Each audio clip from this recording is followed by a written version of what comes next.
In that book, I talk about regular meetings with leaders, holding them accountable, reminding them of the goals, measuring all the time and letting them know how far away they are from the goals and the expectations of when things are going to be done. And then just constantly reminding them, veterans deserve better. When you turn to the VA, you should get world-class service, right? You should get your benefits fast. You should get them right and fast. And that's what veterans deserve. Welcome to the Veteran-Led Podcast, where we talk with leaders who use their military experiences to develop great organizations and continue to serve their communities.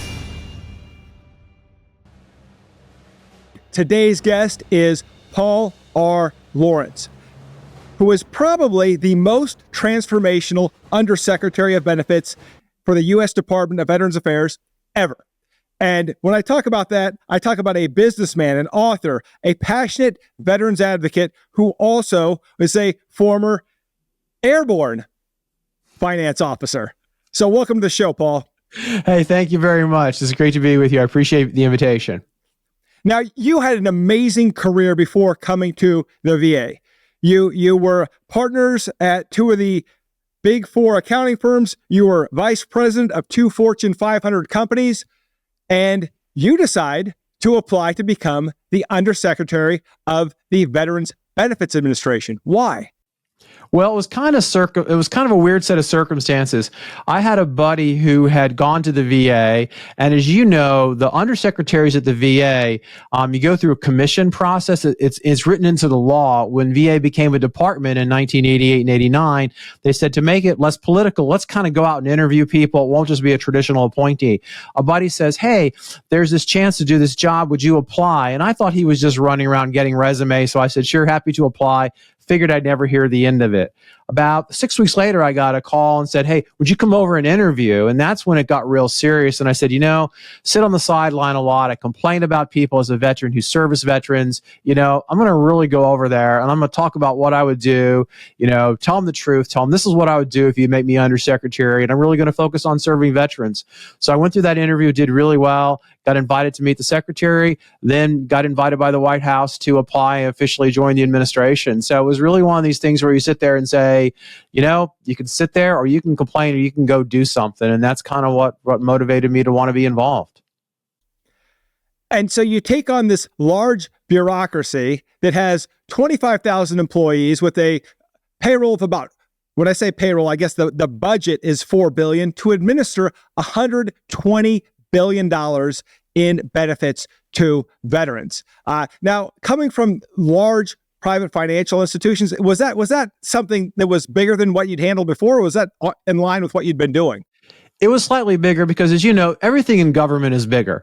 So at any one moment, I'd probably managed a couple thousand people, but there's not much scale beyond that. But what I really benefited from was, in my consulting experience, I had touched a lot of the different things that the VBA did. So, for example, I did a lot of work for the Postal Service, so I understood processing stuff, right? I had done a lot of work for student loans, so I understood the GI Bill. I had even done a lot of work in the housing industry, so I understood the home loan guarantee. So I was dangerously knowledgeable about everything, but I obviously knew nothing about the special language and the special rules and the regulations. So the learning curve wasn't that large, but there was a learning curve.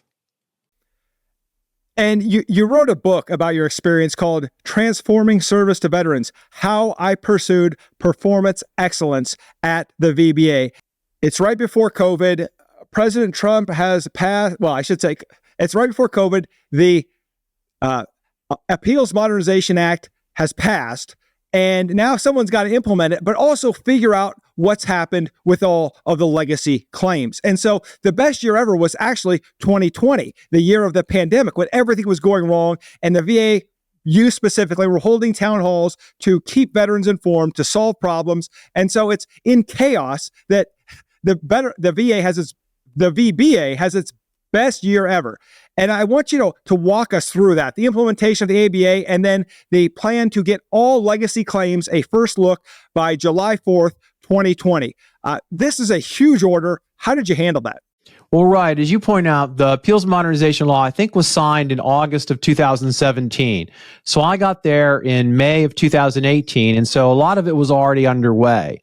And it was required that you get ready by, I think it was February or January, February of 2019. But remember, government shut down for 3 weeks. So we got kind of a mulligan to be ready. So there's a tremendous amount of work behind the scenes to do. The law required VBA hire something like 602 employees and really reorganize the organization to focus on that. That was a huge undertaking. I had to go look at all the places and realize hiring wasn't happening as fast as it should. So you had to get personally involved with that and the training and the like. But once it got up and going, you realize that the wisdom of it, the 2 VBA lanes, higher level review and supplemental claims, were actually pretty clever. But there were a whole lot of things, right? The legacy appeals that had to be dealt with, right? So you couldn't really feel good about the new stuff until you got this old stuff through the machine. So that's when you realized, and again, this is kind of an inside baseball production thing, inventory is your worst enemy. Stuff sitting around waiting to be worked. So you really had to go and attack that and get that done. And that started the process of like July 4th of 2020. All those would be gone. So all the leaders got constant meetings, constantly being evaluated. Let's get these things done. And the thing I always reminded everybody, and this goes back to your question about taking the job, is these are veterans. They really don't care much about how VBA works. They want their benefits. They want these things resolved. Let's kind of get these done as fast as possible, as accurate as possible too. But let's get them done because, having veterans wait and get frustrated and angry and disappointed doesn't do anybody any good. Yeah, and to go back, I probably didn't do a good job of setting the stage. For those that don't understand or don't know, the Appeals Modernization Act was for all the claims going forward, but you had claims that were sitting in the pipeline for years on appeal that had not gotten a first look, and we were totally failing our veterans. And you stepped in and fixed that problem. And it's one of those things that, like I said, being a lawyer in the system and seeing things start to move, we were blown away. It was like, wait a minute, things are actually moving. And we were worried that because you would come up with the AMA, the Modernization Act that was going to help all the veterans who were filing appeals going forward. Well, what about the people whose claims were left behind? And we were worried that they were going to be left behind, and we were trying to find out. And then all of a sudden, we heard about the directive, the July 4th directive, and we were skeptical for good reason. I mean, just historically, that had not happened. And your team came in and made it happen. And so I ask you this, in a large bureaucracy, how were you able to pursue excellence? Well, it was one of focus, to be honest with you, and you raise a really good point, John, because I observed this from afar. A lot of leaders come in and promise. The former president had an expression, right? Politicians make promise, business people make plans. We just had to make plans to do it. And you had to let everybody know you were really serious. In that book, I talk about regular meetings with leaders, holding them accountable, reminding them of the goals, measuring all the time and letting them know how far away they are from the goals and the expectations of when things are going to be done. And then just constantly reminding them, veterans deserve better. I mean, I'm still of this naive view that when you turn to the VA, you should get world-class service, right? You should get your benefits fast. You should get them right and fast. And that's what veterans deserve. So it was a constant repetition of that. And contrary to popular belief, there are so many good employees there who wanted to do this. They wanted to be known. They were having their best year ever because underneath all that was the most significant raises they had previously ever gotten, right? So, great employees deserve to be paid well. So that was also in there too. Yeah, and you brought out a great point, too, that you are really trying to create collaboration with stakeholders as opposed to this concept that we're fighting the VA. It's like, no, we're all in this together. Let's work together. And I thought that was a pretty... That was a sea change in thought, because before it was always, well, these are these groups over here, this is us over here, but you got a hold of the service organizations and tried to work together. What was that like? Well, it was really funny you mentioned that, because in the book I described this, right? Before my consulting life, I used to get off the metro, the subway in Washington, D.C., and walk down a street, and I would walk by Paralyzed Veterans of America. Their headquarters was right there, and they had a big sign out in front, which is like, they fought for us, we're fighting for them. And I always used to think, well, who are they fighting? And then I realized when I got to VA, they're fighting with us. And so I said, well, this is like really disappointing. what can we do together? We won't always agree, but certainly we should agree on the outcomes and the things we want. So I said, wait a minute, we've got to channel this energy, again, never perfect alignment, but let's, figure out what they can do to help us, how we can get out of this fighting mentality. Because as you know, John, the first time a veteran might interact with VA, it's through the Veterans Benefits Administration. If you have a bad experience there, it clouds your whole perception of VA. So it really needs to be better, and we really need to stop the language of fighting. It really needs to be working together, though I understand why people feel that way. So yeah, that was one of the 3 tenets I had, which is we're going to collaborate with each other, with others in the ecosystem as well. Well, let's talk about the 2 other tenets, because one of them is financial stewardship. And this is something I couldn't wrap my brain around. How does an agency not be able to account for $200 million? It's a lot more than that. It was like about 500 million. Yeah. But see, again, in Washington, the rule of large numbers. So $500 million on $120 billion is like less than 1%. So they were getting awards and high fives from the people that matter about what a great job you're doing. But at some point you go, that's real money. And kind of behind it is, of course, if you can't find $500 million, then you got to spend time figuring out where it is, getting it back. So I estimated we probably spent another $250 million trying to deal with the $500 million. So suddenly you realize this is almost $750 million. If we had that money, we could do so much more for veterans in terms of improving the technology and the way we do business. So it was just one of those things. And again, it's government. You go, well, we didn't lose that much. I'm not as bad as, say, Social Security or Medicare. So again, they look pretty well. They look pretty good. So when I brought in how about that number be 0? Everyone was like, what are you talking about? It's never been this low. And yet to me, it was enormous. Well, and then your third area of focus, which ties into this, is getting veterans the benefits that they earned in a way that honors their service. So it's not just about being financially responsible with the money, but making veterans feel good about not only their service, but that the VA cares. Almost a client experience overhaul for veterans. Right. And I chose that language carefully because I just didn't want it to be 99% of the time. I wanted people to understand every time you interact with VBA, whether you called, whether you mailed something, you dealt with it, I wanted each one of those to be great experiences, right? That's what I meant, honor their experience. None of this kind of okay, this doesn't work or this works. It really wanted it to be great. So that's what that language was meant to do. It was customer service on steroids everywhere, all the time. How fast can you answer the phone? How quickly can you resolve their problem? Are we polite? Are we empathetic? And do we understand how hard it is to work in this system that you barely understand when you first apply for benefits? And you brought up a great point about whether these 3 focus areas are working. You say, I knew it was working when they started making fun of me about it. And when I saw the posters everywhere, and as a leader, sometimes we're sensitive to those comments, but it is once you become a caricature of your message, people are listening. And they're processing and they're thinking about it. So at what point did you know that, hey, they're starting to make fun of me. I'm starting to hear it. This is working.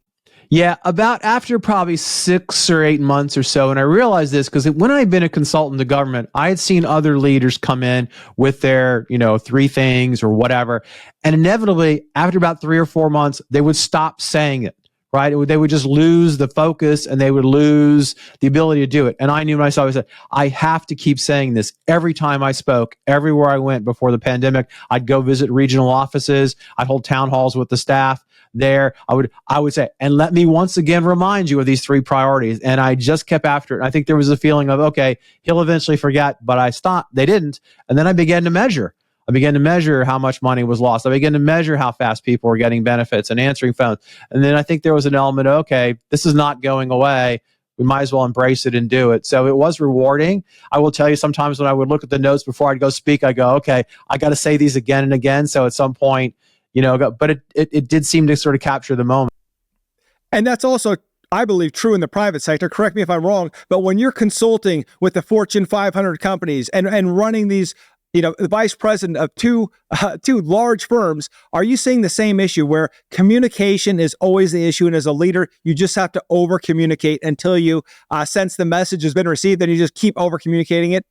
Yeah, definitely in the private sector. However, what I noticed was the reason why communication was so important in government, a lot of the systems don't align, like in the private sector. I'm sure this is true in your organization. The goals you have, the compensation system, many of your other, procedures and processes align. Sometimes in government, they wouldn't align, hence the need to communicate directly and often so folks would understand, given a choice of what to do, think about the things that matter. Well, and as you did that, I want to point out that really, where in my eyes, where you achieved hero status, not just in getting the AMA and the legacy claims, but you did other things with this. It wasn't, these three focus areas helped you do other things. The Blue Water Navy Act, right? So all of a sudden, you've got a huge issue with our Blue Water Vietnam veterans. That was something that you took care of during your administration, but also the Forever GI Bill. So it wasn't just about, the modernizing the system and digitizing the papers. It was actually some other very substantive changes that you had to implement. Right. And to build on that, I'm happy to talk about those. To build on that, two other things happened there. We introduced the Solid Start program, right, where veterans get phone calls out 3 times in their first year out. So we implemented that the same year. And then we also implemented something for unbanked veterans. A lot of veterans were not getting their benefits in a bank. They're getting on a debit card. So we introduced the Veterans Benefits Banking Program to give veterans free checking account. Some major banks and credit unions, so they could, be in the banking system. So there were some things we even introduced in addition to the laws. But you're right, the laws are really important. The Blue Water Navy, that was just exactly what you said. Nobody believed that could be done. And so when the law was stayed as it was allowed, we really did a lot of prep. And one of the things I'm most proud of is the law was supposed to be, the claims were supposed to start to be paid on January 1st of 2020. So the law goes into effect in like May or June of 2019. You have 6 months to prepare. The VSOs were holding press conferences on the Hill. It'll never happen. They're screwing the Blue Water Navy veterans. And I remember calling the first Blue Water Navy veteran like before January 1st. It was actually the morning of the day before, because in Manila, you're 13 hours ahead. When there's a VBA office in Manila. Who knew, right? The Philippines. So the claims were getting approved in Manila on January 1st, which was actually December 31st in Washington, D.C. So it was like on January 1st. And so I ended up calling the first Blue Water Navy veteran to get a check under this law and telling him personally, we are awarding you benefits exactly as we said we would. And that's when it started. So it was done on time, and it was a whole lot less of a, fiasco surprise than many people thought. So that was really a fulfilling moment. And as we look at some of the things that have happened now, I know you implemented the position of a chief production officer, and I want to get into some stuff that's going on now, but let's go back to that. You knew that production was not happening at the rate that it should, and so you find someone and say, these are your duties. Well, what I noticed was in a big organization, and VBA, the way to think about it is this enormous factory, right? People are processing all day long, processing GI Bill claims, processing disability compensation claims. They are in a job that is basically processes and procedures. There was no real brain power, nor quite frankly, any DNA to stop and make changes, right? Because all they're doing is this process, and they're very, very good at it, right? I needed somebody who could step back and say, wait a minute, I understand what's going on, and I see some points in all these processes that if they get fixed or improved, everything will be better. So that's when I created this position, the chief production officer, found someone who knew how the whole system worked. Say, listen, find the points that if you fix them, if you make the technology better, if you think about a process differently, this will improve how all the work is done. And so that was the thinking. And that really made a difference, because people now began to realize, oh, if they make these changes, I can see what will happen. More claims get processed. They're faster. Things move through the system quicker. It's very hard to predict the future, but it is easy to understand what the customers expect, veterans, right? I want my claims fast, right? So at some point, you really had to sit back and say, well, what can be done? How do we make it work faster? And the other thing is, how about we stop just hiring people, because people make mistakes, right? What can be done with technology? What can help make this go faster? Because again, just think about this, and you understand this, right? We send folks off and say, give us the world's best military.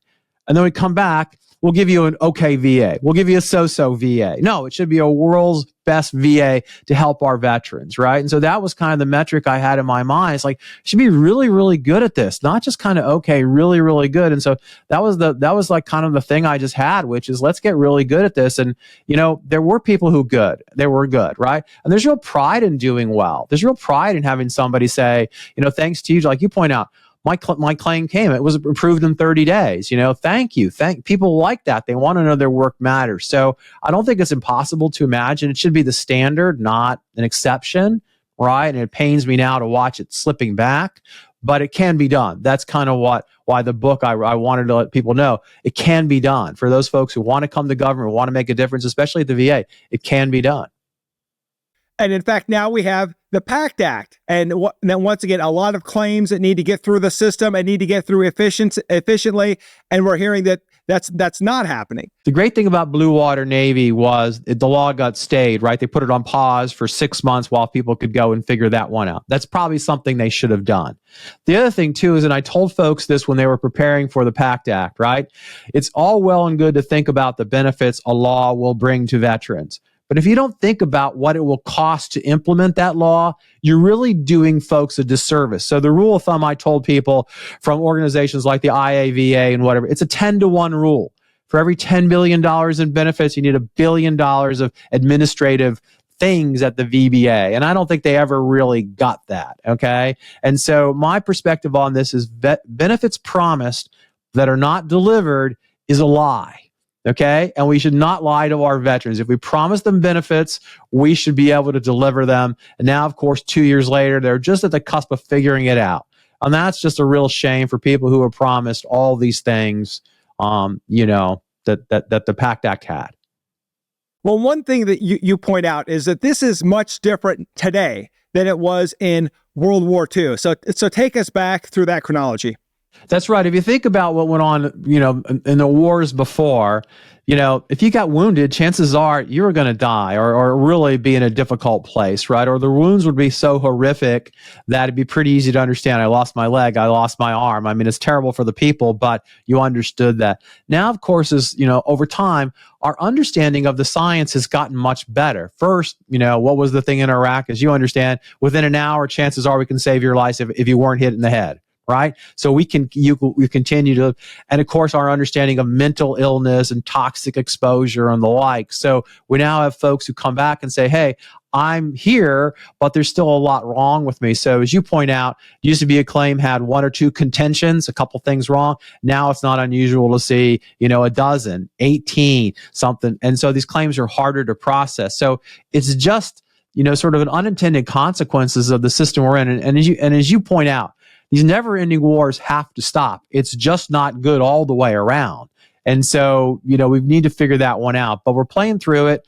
And I do think the PACT Act is, needed legislation if Congress decides they want to pass that. Again, it'll take a little while to figure out, but hopefully it'll lead to a better understanding of, how you implement these laws and deal with these very difficult medical conditions. And you had done some of this in the private sector and done it well. And that's probably why you got the position. But how did you apply those proven techniques to the public sector? Well, it was hard. So you had to spend a lot of time talking to people and explaining to them why this was going to be better. You had to spend a lot of time seeing if folks were, as Jim Collins would say, on the bus versus not. They want to be there. They had to make some personnel changes of folks who just couldn't imagine it. Had to deal with a system that promoted people on tenure. They had been there forever, therefore they got this job, versus people who were incredibly well qualified who were being ignored. So I had to elevate those folks and get them into the right positions. So it was a really full court kind of management challenge. And then, of course, rewarding and talking about the people who were doing really, really well. Say, hey, look, it is possible, right? Like, getting rid of the legacy appeals, getting these projects implemented on time. VBA had always been sort of this organization that it was well understood they weren't going to perform well. Well, of course, we won't get things done on time. Well, of course, there's going to be problems. And so once you could demonstrate, it doesn't have to be that way. You can implement laws on time, like Appeals Modernization, like Blue Water Navy. You can fix problems like the GI Bill. You can have it be better for veterans. And once you can kind of see that, then all of a sudden, it does get sort of contagious. People say, hey, we could be really good. Like, this could be really fun. We could be seen as the people who, like you point out, the whole best year ever campaign was to let people know this organization is working at a level never before seen. Let's talk about that and let everyone know how proud people are about what they're doing for veterans. Are there challenges unique to the public sector because as we know, there are a lot of veterans and people who work for the VA because they want to help veterans, but there's this huge bureaucracy and it feels like things aren't moving. How do you mobilize the team in a way that, like you said, I understand you want to get make sure you have the right people on the bus, but from that point to really get them to believe, right? I've been here for 20 years and here comes another undersecretary telling me that things are going to change, rah, rah. How do you say, look, no, it really is going to be different this time? Yeah, well, yeah. I had to figure out some little wins quick. So in the book, I write about this. So one of the problems, this is going to sound silly, but you can see how important this is. There were two problems I quickly figured out when I went out and saw the offices. If you were a VBA employee and you joined, you might not have a computer for 2 months, which means you've got this exciting new job. You'd come into an office and you wouldn't have a computer for 2 months. So you'd sit around just being unhappy and mad. Go, what did I join this organization for? So I figured, okay, how about we get people computers on the day they show up? So seems like an easy thing to do. I'm sure this probably happens in your firm, but it was impossibly hard when 1,000 people don't have computers. So full court press, let's go get everyone computers. Then, of course, all these offices, the regional offices all around the country are hooked up to the Washington, D.C. office. They didn't have enough bandwidth. The purchase of technology from the telephone companies meant that it's entirely likely the office in Lincoln, Nebraska could not reach into the mainframe to do the work because the phone lines weren't large enough, right? So you said, okay, let's fix all those. Let's get those folks into the 21st century. So now suddenly their computers are working and they can actually log on and do their work. And people go, maybe it is going to be different because now for the first time ever, someone's actually fixed the problem we're all complaining about. So once you can start to do stuff like that, listen to what people were telling you, now all of a sudden they took you seriously and said, hey, let's process more claims every day. Let's, answer the phones far faster. Let's do these things. Now all of a sudden said, it could happen. Yeah, well, and there were some other things that probably, I think, from a morale perspective, probably helped quite a bit, which was eliminating the overpayments. There's nothing more soul-crushing for the veteran who gets his benefits and things are going well, and all of a sudden he receives notice that there's been an overpayment, and now the VA is going to claw back or recoup some of that money, and the veteran's distraught. And you said, no, we're going to stop this. So how did that affect the morale of your team at VBA?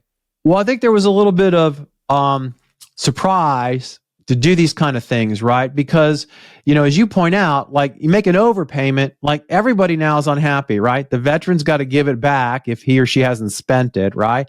Employees have to go deal with them. They get yelled at or snarked at or something, right? It's just extra work. So if you can do your work well, you don't have to do it again. So there was a sense of, if we do it well, we don't have to go back and do this rework. And so it was a sense of, one less mad person. We have to go get money back from you. One employees now doing things that they probably said, this isn't much fun. I didn't come to work to do this. I wanted a more heady problem, more exciting problems, right? So, and also it's sort of just like, hey, being good with money is something, an organization with that much money should be. So it's a matter of just being focused. And were you able to 100% eliminate it or just reduce it? No, just reduce it. It's a huge number. The biggest problem is in pensions, which, as you know, is a very hard benefit to administer because you require all kinds of information from often elderly people or often their caregivers. So you often have real problems getting the financial information. That's the next big nut that really has to be cracked. That's where the biggest improper payment and overpayment thing actually happens. And I think they're working on it, but who knows where they are. And just to clarify for our veterans, there's a difference between pension and VA disability benefits. If you could just quickly give us that. Sure. A pension is a means-based benefit for folks who are either a certain age or a certain level of service connection, but it's means tested, right? So this is often how you get folks off homelessness, right? Say, hey, what are your assets? If your assets are less than $150,000 and you serve during certain periods of time, and as you know, they don't count some of the things in your asset, like a home, like your car, like some other valuables, right? You may qualify for a pension. Pension from the private sector is retirement. This is more like a safety net, right? And so this helps elderly primarily, folks who are down on their luck, and it keeps them out of, like, a social safety net for veterans and survivors. So, but again, it requires, you can see one in the description, a lot of financial information about your assets, your expenses, and the like. So there's so much information to sort of get right that it often results in improper payments, generally overpayments. And another problem that you solved was the call center issue, right? Veterans would call, I can't get a hold of anybody, I can't talk to anybody. How did you solve that? Because that seemed to me to be one of those big public black eyes, right? Where publicly people could see, like, this is a problem at the VA if phone calls aren't happening. And you were able to overhaul the call center. So tell us about that.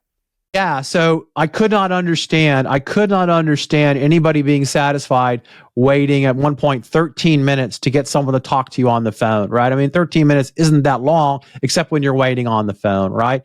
And so the standard they had was somebody would answer your phone in 2 minutes, but that wasn't happening, right? So I had to change out a bunch of the leaders, and then I asked my deputy to just concentrate on this. We have to figure out what's going on. It was something with the technology. It was something with a whole bunch of different things, but it was a full court press. And towards the end there, when I was doing the town halls in 2020, it was less than 30 seconds. And I got a report every morning at 8 o'clock on my desk. How fast was it last night? How many phone calls got answered? What was it called? The average speed to answer. How long was it taking? And even the folks who ran the call center, they were so proud. Like, they would come bring the report and say, look, it's less than 30 seconds. So it really took a lot of effort, a little bit more hiring of call center agents. But those folks quickly figured out that if you could be a call center agent, you could apply for other jobs at VBA because you knew the language and the work that went on. So it was sort of a challenge, but it was one, again, that was manageable, right? People wanted to answer the phones and get things resolved. So it was down low when we left. I think it's gone up since, but that's kind of how things go. How did you deal with the challenges of communication between the benefit side of the VA and the healthcare side of VA? And perhaps some veterans aren't familiar. I deal with veterans all the time and say, well, wait a minute. I went to my C&P exam. I talked to my doctor. Why is this not in my record? Why doesn't the VA know about this? How did you deal with those issues? You sort of have to understand, if you think about this, it was only just a short period of time ago that multiple organizations that serve veterans got put together in the VA, right? There were the hospitals that start out, then there's benefits and the cemeteries. I think it's in 1933, President Hoover puts them together, right? And of course, then they become a department. So I sort of went in understanding it is a siloed organization. So you spend a lot of time communicating to the other administrations. It was easy to work with the national cemeteries. They were smaller and the burial benefits worked together. So we had a good synergy there. It's much harder to work with the Veterans Health Administration, VHA. It's much, much bigger. Like when I was there, it was like 300,000, 325,000 of the 400,000 people, right? And they're all doctors and we love them to death, but they've been the smartest people in the room their whole life. And they can't imagine anybody else could have anything smart to say. So sometimes the intellect, the institutional arrogance is really hard, but it is frustrating. We would collaborate on some things and those would work well. Other things, it was just very, very difficult. And you're right. I mean, how many times does a veteran enter their DD-214 in the system? How many times do they say, how comes you don't have my health record? So there are just some structural things that you still take a lot of time to overcome. And so sometimes it was pounding heads on the wall and just trying to figure out how it was going to work. And, for a lot of people, especially with your experience and everything that you've done to give back, they could just say, you could hang it up at this point and say, you know what, I've had a successful private sector career. I've had a successful public sector career. And yet you're on several boards still giving back. And you wrote a book recently called Veterans Benefits for You. And I know you continue to write to help not only professionals going into the public sector, but also to help veterans. So I'm just curious as to your latest book to help veterans. Why that specific into the individual veteran to help them? Why not keep going global with the big picture stuff that you've been doing? Sure. Well, you made reference to the town halls, right, that I conducted in 2020. So if you go back and think about that for those who weren't there, right, I started conducting town halls when the pandemic took place, sort of get information out. Hey, these facilities are closed. What are we going to do? And then I realized I could also, once I got veterans on the phone, answer questions. So they'd say, hey, how does this work? How does that work? So over time, I did 110 of these in 2020. Between call outs and getting people to listen in, I think I can safely say I talked to or had people listen to about 5.7 million veterans, but I answered questions. So at 100 town halls, about an hour long, if I'd answer 15 questions each, about 1,600 questions. And so I had the chance to hear the questions veterans had. Right. And often it was like, I don't understand this benefit. Can someone explain it to me? How comes I can't apply for it? I heard the same questions over and over again about just a disconnect between understanding the benefits and how to apply for them. So when I got out of office, or as they say, when we all were invited to resign, we got out of office, I said, well, there must be a book out there. Someone must have written a book. And I looked around and there really wasn't. There were old books. They were written by lawyers. They were incomprehensible to the average person, and they were only a subset of the benefits. So I said, oh, there's a chance here to write a book, answer all the questions I heard, provide the information in an easy to read kind of way, okay, and get all the benefits in one book. So that's what I set out to do. So that came out like in July 4th of last year. And it's available on Amazon if folks are interested. And it really helps people understand what's out there. And the biggest compliment I get from people is, hey, it's easy to read. I'm surprised. And I gave it to an older veteran in my ecosystem, an uncle, a neighbor down the street, and remind him or her, here's some things in here you might want to look at. Yeah. And sometimes it can be intimidating. You look at, it says, Dr. Paul Lawrence. Oh, great. Right. This is going to be difficult. But actually, because you listened to the veterans, you were able to answer questions in a way that makes sense and is actionable. And I think that, for a lot of leaders, we get so caught up in the minutia or in the bigger problem that we forget that we're just helping people. And if we can't really, as we would say, kiss or keep it at the level where a private can understand it, we're doing the entire team a disservice. And similarly, the entire public, if we're writing to our public, to our veterans. And so when you you wrote the book, you're continuing to help veterans, but I want to go back to your military service and even in the private sector and perhaps the VA. And I want to go to the after action review. Your 3 examples of great leadership that you observed and the 3 examples of horrible leadership. Sure. The great leadership I observed had a lot to do about some of the stuff we talked about. I mean, I was always taken by good leaders who could articulate what everybody was doing here. Why are we doing this? Before Simon Sinek, like, what's the why behind it, right? Why are we all doing this? And they knew a way to take this at a high level and communicate, like, well, what does this mean to me? Okay. So it was articulation, communication. And then the thing that I really was they would then measure how people were doing that. They really understood the linkage between all those things and performance, right? And so you could see, okay, I get where we're going. I see what I need to do, and you understand how I'm doing it, so it reflects positively on me. So they articulate, communicate, and measure. Those were things I never forgot, and I used a lot at the Veterans Benefits Administration. I guess the worst leaders I saw, and I actually work for a person who I think, you think like, who goes to hell? Osama bin Laden, Adolf Hitler. I actually work for a person who I actually think I met somebody who will go to hell, who was a regular person, was the world's worst boss. And I think about him all the time. He was very self-oriented. I don't think the word we had ever come out of his mouth. It was I this, I that, I whatever. Incredibly unprofessional. Call people names if they didn't achieve, really embarrass them personally. And really, the thing that I always thought about coming from consulting is I couldn't find anybody he had nurtured along. They say, oh, what about John Smith? Oh, he trained under John Barry. That's why he's a great lawyer. Is an alkali. Like, I could never find anybody that this person trained and brought along. So it really kind of formed my thinking in terms of what not to do and how to think about, the positive attributes of what you should be doing. So that being said, how did you pick your leaders when you moved into the VBA? You're the undersecretary now. You've got to build your winning team. You're going to effectuate change throughout the organization. How are you picking those leaders that can help you do that? Well, I had some perceptions from afar because a lot the Veterans Benefits Administration, there's only one political appointee. So I knew sort of them from afar, right? How well they were doing, how well they were not doing. Then I had interactions like my very first day when I show up there, I said, here's what I'm going to do. I'm going to meet with you, each one of you for 30 minutes, and you're going to tell me three things like what you do, who you do it with, and what help you need from me. So all the leaders came in and met with me within the first week in 30 minutes. And you'd be surprised. Some of them had the meetings really well. They knew what they were doing. They could explain what they were doing. Some of them, the middle tranche, recycled old presentations. You could tell they hadn't really paid attention.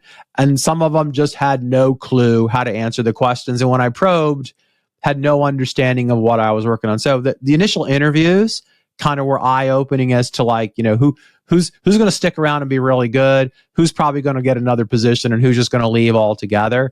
And then, of course, word of mouth, it was pretty quick to find out, well, who's really good? And you could see it in the meetings. You could see it from people talking about it. You could read their evaluations. And so folks like that needed to be elevated into positions of more responsibility. And so it really didn't have to go outside the organization hardly at all. I hired some senior advisors from my private sector experience, but they were more focused on specific things. But most of the folks who I work with there were simply changing in jobs and getting people into probably more appropriate and better positions. So let me take you back now to the young finance officer. Before you had 35 years of service in the private and public sector, what did you learn as a young officer that helped you lead large organizations? I think the thing you made fun of, like going to airborne school, right? So I was a finance officer, and so I said, well, I got to do some real Army stuff. And I think going to airborne school really kind of you imagine, can I do things that I can't possibly imagine? Right? Can I stand at the door of the airplane and will I jump out? Like what will happen? Right?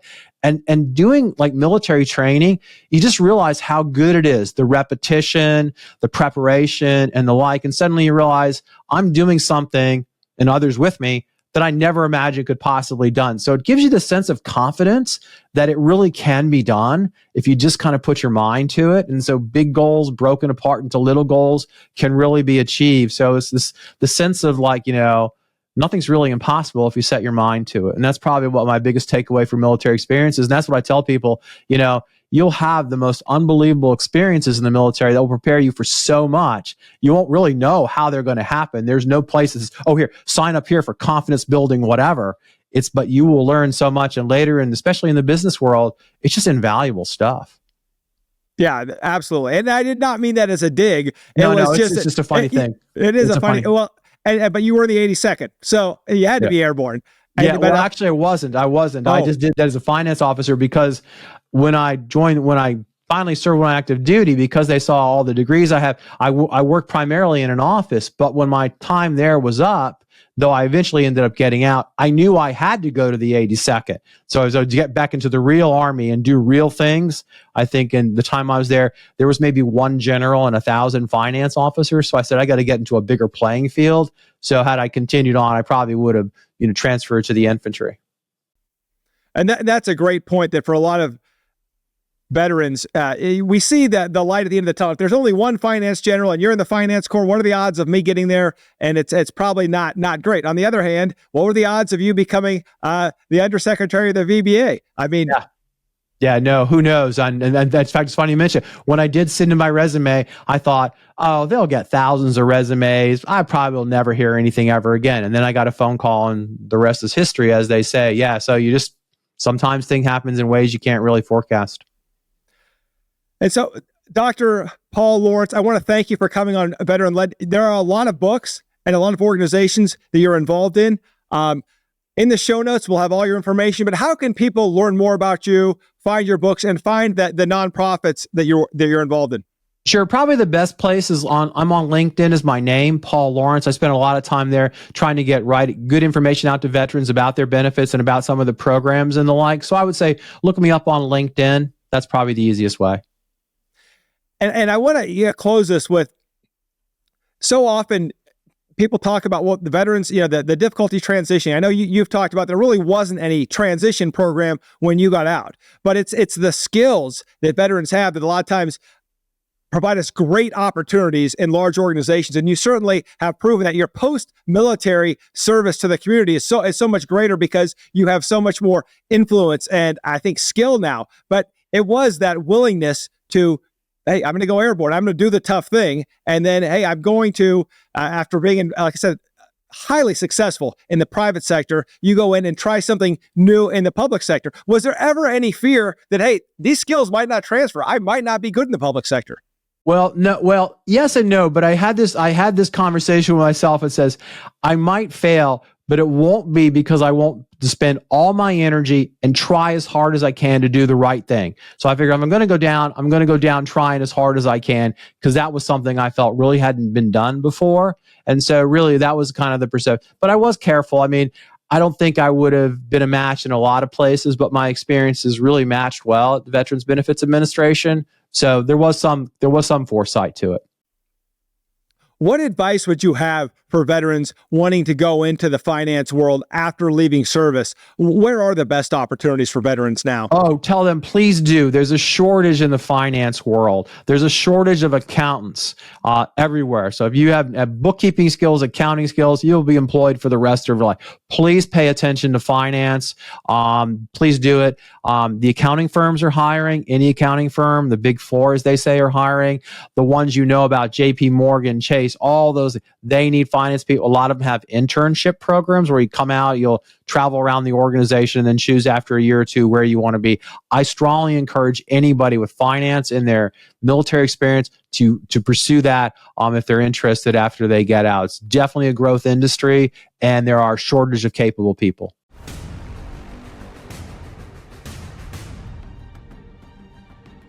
Thank you for joining us today on Veteran Led, where we pursue our mission of promoting veteran leadership in business, strengthening the veteran community, and getting veterans all of the benefits that they earn. If you know a leader who should be on the Veteran Led podcast, report to our online community by searching @Veteran Led on your favorite social channels and posting in the comments. We want to hear how your military challenges prepared you to lead your industry or community, and we will let the world know. And of course, hit subscribe and join me next time on Veteran Led.